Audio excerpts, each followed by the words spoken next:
Hi hello வணக்கம் நண்பர்களே, welcome to uncle John show. நான் ஜான்சன். எல்லாம் நல்லா இருக்கீங்களா? நல்லா இருக்கீங்க நம்புறேன். இன்னைக்கு காலையில் நான் என் கேரளா கசன் கூட பேசிட்டு இருக்கும்போது அவர் ஒரு கல்யாணத்துக்கு போயிட்டு வந்ததா சொன்னாங்க. நேற்றுக்கு அந்த கல்யாணத்தில் பிரியாணி கூட ஒரு பிக்கிள் சர்வ் பண்ண சொன்னார். அந்த பிக்கிள் அவ்வளோ டேஸ்ட்டாக இருந்துன்னு சொன்னார்.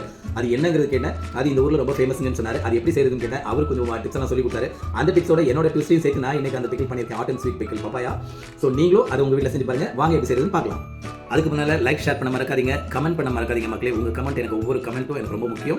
அண்ட் சப்ஸ்கிரைப் பண்ண மறக்கவே மறக்காதீங்க. கண்டிப்பாக சப்ஸ்கிரைப் பண்ணி இந்த வீடியோ பாருங்கள். ஓகே வியூவர்ஸ், அதுக்கு முதல்ல நம்ம ஒரு பப்பாளி காய் எடுத்துக்கலாம். பழம் இல்லை, காய். சின்ன பச்சை தோல் கூட இல்லாமல் அழகாக நீங்கள் இது பண்ணிக்கோங்க. இப்போ தின்னாக ஸ்லைஸ் பண்ணிக்கலாம்.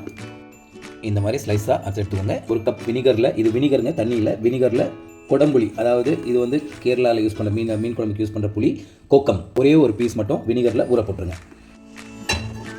ஒரு சின்ன கடாயை வச்சு அதில் கொஞ்சமாக மண்டை வெல்லம், ஒரு சின்ன பீஸ் மண்டை வெல்லம், கொஞ்சம் தண்ணி ஊற்றி உருக்கி வச்சுக்கோங்க. உருக்கின வெல்லத்தை ஒரு சின்ன கிணத்துல ஸ்ட்ரெயின் பண்ணி எடுத்துக்கோங்க. 1 டீஸ்பூன் கடுகு, 1/4 டீஸ்பூன் வெந்தயம் வறுத்தெடுங்க. 3 டேபிள் ஸ்பூன் அளவுக்கு தேங்காய் ஊற்றிக்கலாம். ஏன்னா இது கேரளா டிஷ் இல்லையா, அதனால் தேங்காய் இருந்தால் தான் சூப்பர் டேஸ்ட்டாக இருக்கும். இதுக்கு இடித்து வச்சுருந்த, அதாவது சின்ன உரலில் போட்டு இடித்து வச்சுருந்த வெள்ளை வெங்காயம், வெள்ளைப்பூண்டு, இஞ்சி ஒரு பெரிய துண்டு, 2 பச்சை மிளகு சின்னதாக கட் பண்ணி வச்சுருந்தேன், ஒரு 4-5 கருவேப்பிலை போட்டுடலாம். 1/2 டீஸ்பூன் மஞ்சள் தூள், 3 table spoon Kashmiri chilli powder, சாதாரண சில்லி பவுடர் யூஸ் பண்ண வேண்டாம், 1/4 டீஸ்பூன் பெருங்காய பொடி. கரியாமல் நல்லா வதக்குங்க, கரிஞ்சிடக்கூடாது. இப்போ நம்ம இந்த கோக்கம் ஊற வச்சுருந்த வினிகர், அந்த கோக்கம் எடுத்துடலாம். அதில் இருக்க புளித்தன்மை எல்லாமே அந்த வினிகரில் இறங்கிருச்சு. 1 கப் வினிகர்.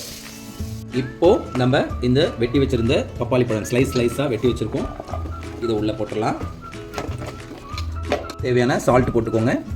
கொஞ்ச நேரம் மூடி வச்சிடலாம் வியூவர்ஸ். ரொம்ப வேக விடக்கூடாது, கனிஞ்சி வேகக்கூடாது, கடிக்கிற பதத்துக்கு தான் வேக விடணும். கொஞ்சமாக வேக விட்டிங்கன்னா போதும். வெல்லம் உருக்கி வச்சுருந்த அந்த பாகை நம்ம ஊற்றிக்கலாம். நீங்கள் வெல்லத்துக்கு பதிலாக சர்க்கரை யூஸ் பண்ணலாம். கடைசியாக பொடிச்சு வச்சுருந்த கடுகு, வெந்தயம் அந்த பொடியை தூவி விட்டுடலாம்.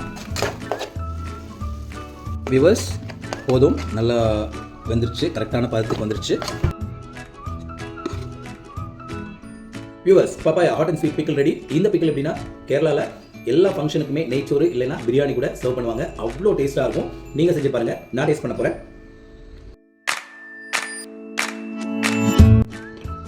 செம்ம டேஸ்ட்டாக இருக்குங்க. அந்த புளிப்பும் இனிப்பும் சேர்ந்து அந்த ஊறுகாய்க்கு ஒரு அருமையான டேஸ்ட் கொடுக்குது. அப்படி தான் நான் சொல்லுவேன். என்ன நான் செஞ்சது இல்லையா, உங்கள் வீட்டில் நீங்கள் செஞ்சு பார்த்து கமெண்ட்டில் கமெண்ட் பண்ணுங்கள். அடுத்த வீடியோக்குள்ள உங்களை நான் சந்திக்கிறேன் with different types of topics. Till then, bye from Uncle John Show. Bye bye. See you all. Bye bye.